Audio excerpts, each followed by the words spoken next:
Le livre de Lévitique.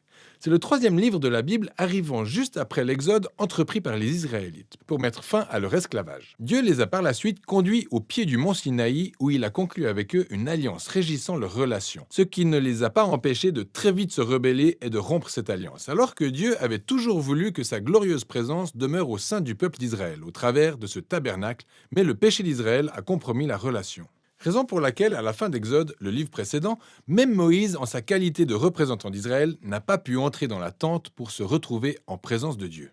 Le livre de Lévitique commence par nous rappeler ce problème fondamental avec cette phrase. L'Éternel appela Moïse depuis la tente.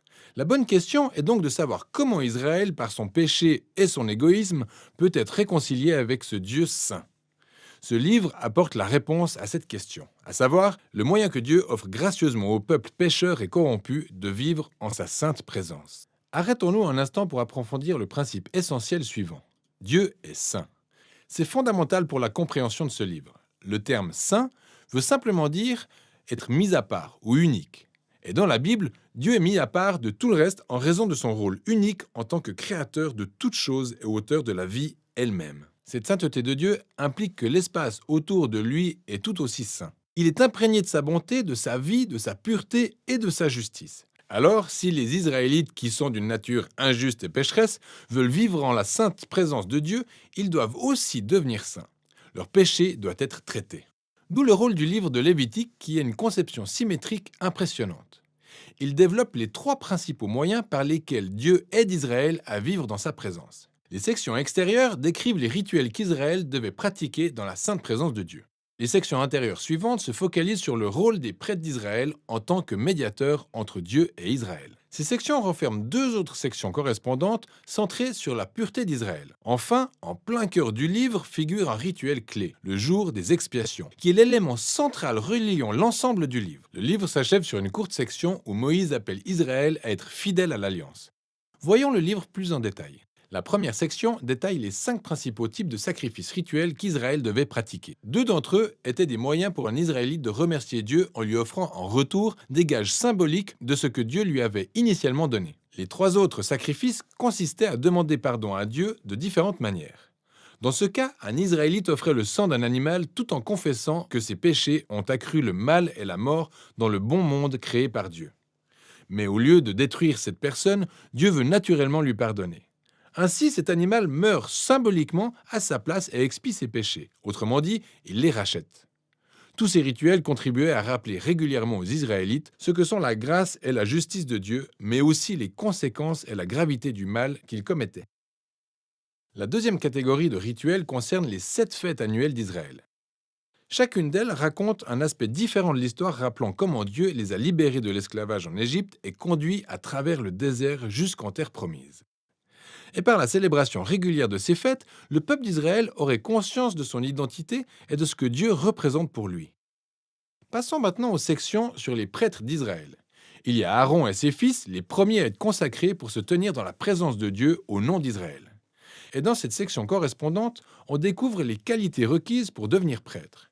Les prêtres devaient avoir un niveau extrêmement élevé d'intégrité morale et de sainteté rituelle, car ils représentaient le peuple devant Dieu, et représentaient également Dieu auprès du peuple. D'ailleurs, on découvre en revenant à la première section pourquoi la sainteté des prêtres est aussi importante. Juste après que la famille d'Aaron soit consacrée, 2 de ses fils font preuve de légèreté en entrant dans la présence de Dieu. Ils violent les règles de manière flagrante et se retrouvent immédiatement consumés par la sainteté de Dieu. C'est un rappel terrifiant du paradoxe lié au fait de vivre dans la sainte présence de Dieu, parce qu'il s'agit d'une bonté à l'état pur, mais qui peut être dangereuse pour quiconque se révolte et insulte la sainteté de Dieu. D'où l'importance pour les prêtres d'Israël de devenir saints. Il en va de même pour tout le peuple d'Israël. Et c'est de ça qu'il est question dans les sections intérieures suivantes. Les chapitres 11 à 15 abordent les questions de pureté rituelle requises pour tous les Israélites, alors que les chapitres 18 à 20 soulignent la pureté morale du peuple. Et voici le décryptage de tout ce jargon de pureté et d'impureté. Étant donné que Dieu est saint et qu'il est mis à part, les Israélites doivent eux-mêmes être dans un état de sainteté quand ils entrent dans sa présence. C'était ce qui s'appelait être saint ou pur. La présence de Dieu était inaccessible à quiconque n'était pas dans un état de sainteté, ce qu'on qualifiait aussi de souillé ou impur. Un Israélite pouvait devenir impur de différentes manières. Ça pouvait être au contact des fluides corporels de reproduction, en ayant une maladie de peau, en touchant de la moisissure ou des plantes parasites, ou en touchant un cadavre. Pour les Israélites, toutes ces possibilités étaient en relation avec la mortalité, la perte de la vie, ce qui nous amène au sens fondamental à la base de toutes ces idées. On devient impur quand on se retrouve contaminé pour avoir touché à la mort, pour ainsi dire. La mort est l'opposé de la sainteté de Dieu, car l'essence de Dieu est la vie. Et maintenant, relevons ce point clé. Le simple fait d'être impur n'était pas un péché ou quelque chose de négatif en soi. Le fait de toucher ce genre de choses faisait partie des actes normaux du quotidien, et l'impureté était un état temporaire. Ça durait seulement pendant 1 ou 2 semaines, et c'en était fini. Ce qui était mauvais, ou un péché, était de faire preuve de légèreté en gardant ces symboles de mort et d'impureté sur son corps pour se tenir dans la présence de Dieu. Alors, le dernier moyen par lequel on pouvait devenir impur était de manger certains animaux. C'est dans cette section que figurent les lois sur l'alimentation cachère. C'est vrai qu'il existe plusieurs théories sur les raisons pour lesquelles certains animaux étaient considérés comme impurs et interdits, que ce soit pour cause d'hygiène ou pour éviter des tabous culturels. Le texte n'est pas explicite, mais l'élément de base liant l'ensemble de ces chapitres est très clair. Ensemble, ces règles sont une suite de symboles culturels détaillés, rappelant à Israël que la sainteté de Dieu devait affecter tous les aspects de leur vie. La section correspondante d'ici concerne la pureté morale d'Israël. Les Israélites étaient appelés à vivre différemment des Cananéens. Ils devaient prendre soin des pauvres au lieu de les ignorer, avoir un excellent niveau d'intégrité sexuelle et promouvoir la justice sur tout leur territoire.